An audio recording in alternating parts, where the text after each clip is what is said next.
Muy buenos días, amigas televidentas y amigos televidentos.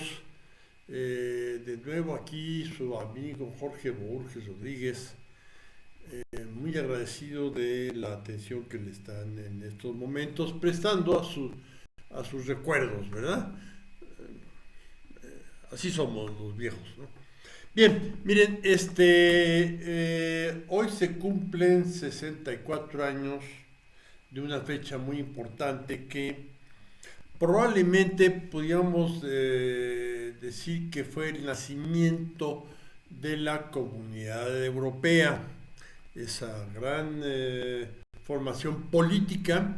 No es un solo país, pero es una conglomerado de países muy bien asociados, grosso modo, voy a criticar eso, muy bien asociados bajo un buen plan y que ha tenido un gran impacto en la economía mundial, en la economía y obviamente en la cultura, ¿verdad? Somos, nuestra cultura mexicana tiene dos raíces, la indígena y la europea por vía de España, ¿verdad? Que fue la entidad europea más dinámica en esos años en que sucedió lo que aconteció aquí en México, ¿verdad? Bueno, miren, se cumplen hoy 25 de marzo de 2021, se cumplen 64 años de la firma del Pacto de Roma, que fue en 1957. Damos algunos antecedentes. El Estado de Europa, sobre todo de ciertos países, después de la Segunda Guerra Mundial, era catastrófico. No solo la infraestructura económica, llámenle ustedes vías férreas, puertos, fábricas, centrales eléctricas destruidas, sino las propias viviendas de la gente que vivía en esos países estaba arrasada, particularmente en Alemania, ¿verdad? Norte de Italia también, una parte pequeña de Francia, otra parte pequeña de Inglaterra, pero había un desastre de ese estilo, ¿verdad? Una catástrofe humanitaria una vez que llegara el invierno sobre Alemania, esto iba a ser terrible. Y no digamos la Unión Soviética, ¿no? Que también a nivel de vivienda carecían de lo acumulado durante décadas y décadas y más décadas. Bueno,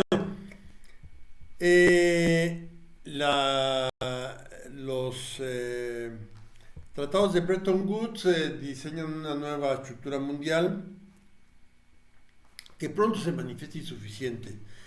Tanto el Banco Mundial, que no lograba fondearse, como el Fondo Monetario Internacional, que no podía operar con la agilidad que quería, pues lleva a que no alcanza para seguir fomentando la reconstrucción de Europa. No alcanza. Entonces, ¿qué es lo que sucede con nuestros... ¿Qué es lo que sucede con esos organismos financieros que no alcanzan ni piden la ayuda del gobierno que estaba entero, que era Estados Unidos, ¿verdad? Bueno, surge el Plan Marshall y el Plan Marshall logra reempujar la reconstrucción europea, ¿verdad? Es un gran triunfo político norteamericano al interior del gobierno norteamericano, al interior de su propio país. Convencer a los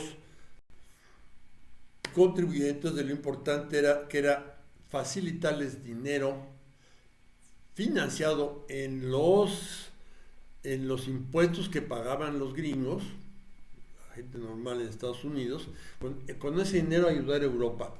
¿Por qué? Bueno, lograron convencerlos de que si no lo hacían, pues a quién le vendían, ¿verdad? Estados Unidos tiene una industria muy potente, ¿a quién le vende, verdad? Era importante esto. Es algo que logró Harry Truman y George Marshall convencer al pueblo norteamericano. Ojalá otras élites de otras partes del mundo, por ejemplo México, razonaran en esos términos, ¿verdad? Necesitan gente que les compre. Bien, entonces en el plan Marshall, poco después hay algo muy importante que es el Tratado de París, que es el tratado de libre flujo de carbón, hierro y acero, ¿verdad? Carbón, hierro y acero había sido motivo de pleito en la guerra franco-prusiana, en la Primera Guerra Mundial y en la Segunda Guerra Mundial.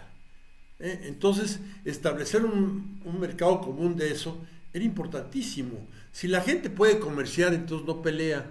Entonces, bueno, esto era un razonamiento muy de Woodrow Wilson durante la Primera Guerra Mundial. Pero en fin, vamos a ver qué pasa entonces con esto impulsa a Europa porque miren, muchas gentes que tenían capitales propios europeos, que lo tenían en otras partes del mundo, los retenían ahí porque decían otro rato y se vuelven a pelear. Francia y Alemania se vuelven a agarrar de chongo. Ya se agarraron 3 veces, ¿no? Y llevaron al resto del mundo a esa bronca.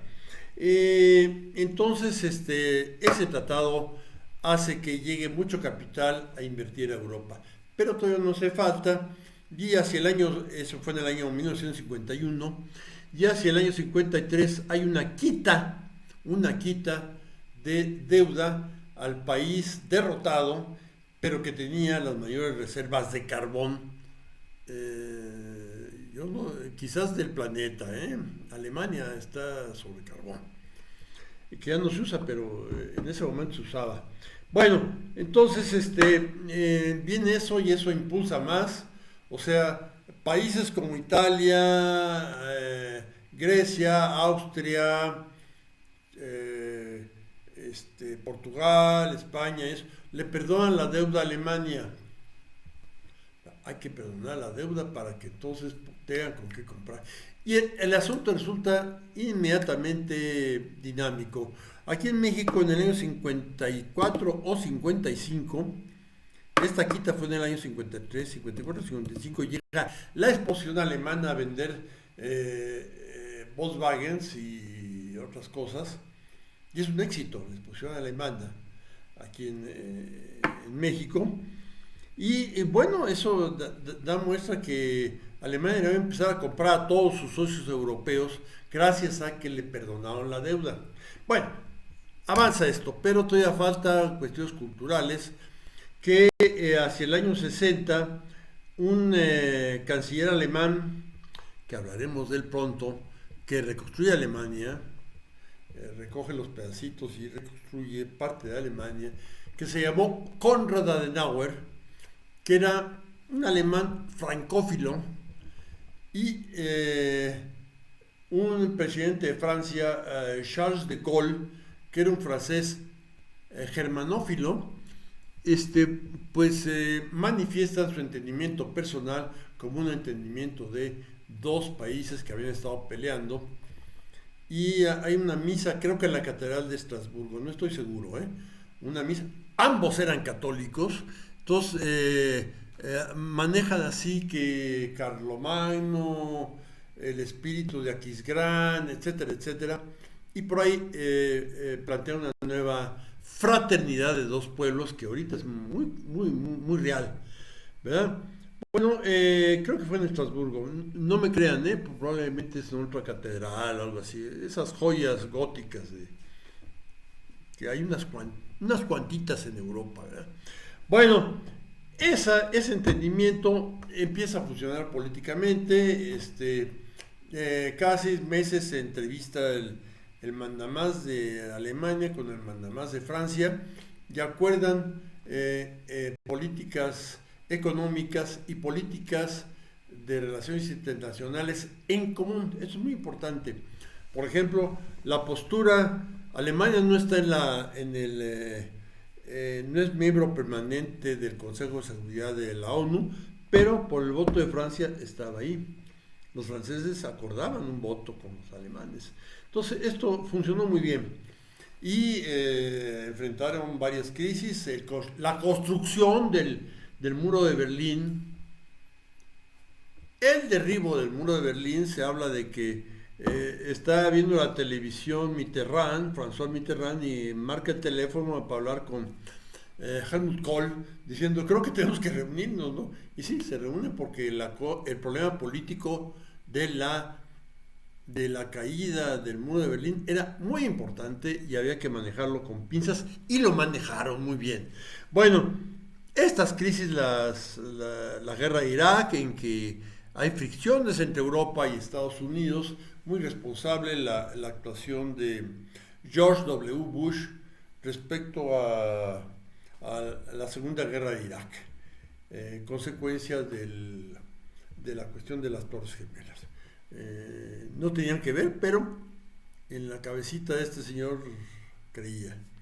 Bien, logran remontar varias crisis los europeos, pero ¿qué creen? Viene una crisis mundial muy seria, que es la que se da con el derrumbe mundial de la especulación inmobiliaria, que tiene como su centro, de nuevo, a la bolsa de Nueva York. Entonces, el año 2008 se derrumba el mercado de las hipotecas basura. Les habían puesto el nombre basura. Hipotecas no bien respaldadas por contabilidades muy mañosas que se establecieron para la emisión de valores en todo el mundo. Aparentemente estaban respaldados por sólidos bancos norteamericanos que cayeron así como Lehman Brothers de un día para otro, ¿verdad? Y otros más, Bear Stearns y Freddie Mac y Fannie Mae, parecen pizzas, ¿verdad? O marcas de harina para hot cakes, algo así, ¿verdad? Bien, esto pasa y en Europa surge la crisis. Varios países de Europa se habían lanzado al frenesí inmobiliario. Países muy dinámicos como España, Portugal,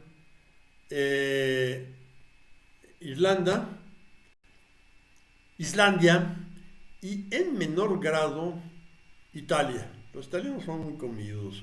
Bueno, eso es esa crisis.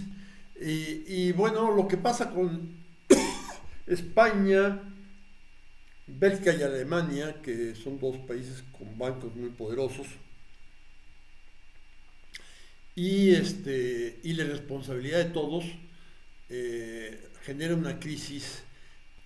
Y también de Grecia. Grecia cuenta también mucho de esto, ¿verdad? Entonces, los irresponsables bancos españoles prestan mucho a hipotecas basura. Prestan irresponsablemente a los deudores ninja, que no tienen ni bienes, ni ingresos, ni trabajo, ni bienes, ni dinero, ¿no? No jobs, ninja, no income, no assets, ni propiedades de garantía. Entonces, bueno, esto es terrible, esto es terrible en España. Entonces van a ir a quebrar los bancos españoles. ¿Y dónde creen que se habían fondeado los bancos españoles? En bancos belgas y alemanes. Entonces, con los bancos españoles se iban a ir al caño muchos bancos belgas y muchos bancos alemanes. El gobierno español comete el error de salvar a sus bancos, pero entonces salva también a los belgas y a los alemanes, y aquellos se desentienden. Total, tanto Bélgica como Alemania, como Holanda, como Francia son el centro de Europa, la parte más platuda, donde hay más plata y más poder económico, son economías muy grandotas, pero entonces dicen, no, pinches españoles irresponsables habían sido todos, y y también lo dicen con Grecia. Entonces que se friegue España, que se friegue Grecia, que se friegue Italia parcialmente, que se friegue Islandia e Irlanda. Pero entra Europa en una crisis que ya lleva más de 10 años, en que no repunta. No repunta porque Europa no pudo manejar esta crisis. ¿Por qué no la pudo manejar? Porque el Banco Europeo tiene el defecto de diseño que tiene el Banco de México. O sea que debe de vigilar la estabilidad del euro. Aquí debe vigilar la estabilidad del peso y ya. No debe vigilar la economía. Y entonces, bueno, las reglas del juego del Banco Europeo, con base en el cual se estableció el euro, no comprometen a nada a ningún país. Y la mediocre dirigente de Alemania, pues lo que hace es, me atengo a las reglas del juego, no soy imaginativa, no lo fue en muchos casos, ¿no? En cuestiones de política exterior tampoco. Y bueno, el freno germano-belga frena a toda Europa y Europa no puede acudir en auxilio de sus componentes que están en problemas. Advierto, la Reserva Federal Norteamericana tiene como misión conservar el valor del dólar y conservar el empleo, o sea, la economía. Que yo recuerde dos casos de estados del norte de Estados Unidos, Dakota del Norte y creo que Vermont, y algún estado del centro Tennessee, entraron en crisis de economías internas quebradas y el Banco Federal entró en su ayuda. Cosa que no hizo el Banco Europeo en ayuda de Grecia, de España, de Portugal o de Irlanda. Eso lleva a Europa a un marasmo del cual no sale. Desgraciadamente, lo que funcionó hasta antes del euro, que es el comando franco-alemán de Europa, o sea, el entendimiento entre los gobiernos de Francia y Francia y Alemania, se entendían, se conferenciaban cada 6 meses, llevaba a Europa por diferentes derroteros, crecer, nuevos miembros, etcétera, etcétera, políticas nuevas, todo eso, pero ya no es suficiente para esta crisis. Esta crisis no la resuelve un entendimiento franco-alemán. Si la resolviera, pues estamos fritos, ¿verdad? Porque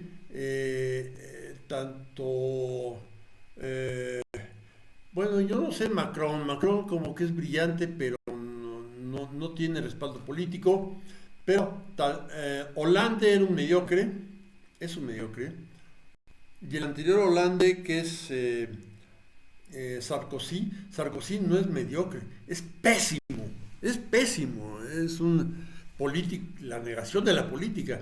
Y en el caso europeo tenemos Schröder, que fue un mediocre, y la Merkel, que es otra mediocre. Entonces tenemos, si dependiera del entendimiento franco-alemán, estamos fregados porque depende de muchas circunstancias internas de dos países, que haya gente con cierta imaginación, como lo fue de Gaulle y Adenauer, o como lo fue Mitterrand y Helmut Kohl. Esos eran brillantes políticos, pero ahorita no los hay, y Europa no puede estar a expensas de eso. Entonces tiene que reforzarse la institucionalidad europea, porque corre riesgos fuertes. Y Grecia no se podía salir del euro, que tuvo que atorarle a estar miserable durante décadas, porque pues no puede hacerlo, es una economía muy pequeña. Pero si siguen presionando a Italia, Italia tiene, el tamaño de la economía es bastante grande y tiene una tecnocracia muy competente. Por ejemplo, el actual primer ministro fue presidente del Banco Europeo, Mario Draghi, un tipo brillante realmente. Puede Italia decir, bueno, yo me salgo del euro y a ver qué hacen. Y a ver, le propongo a España, y le propongo a Grecia, y a Portugal, y a Irlanda, salirnos todos y hacer un euro plus.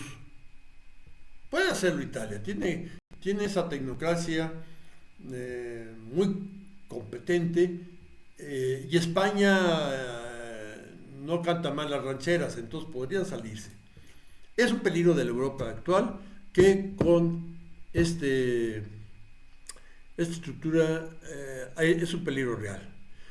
Uf, pero celebremos que no están dándose de balazos, como lo hicieron durante un siglo. Bendito sea Dios. Ojalá haya claridad política. No la veo. El posible sucesor de la Merkel es tan mediocre como ella. Entonces, yo no veo por dónde. Ojalá los inspire algo. Luego mañana seguiremos hablando de temas importantes. Gracias.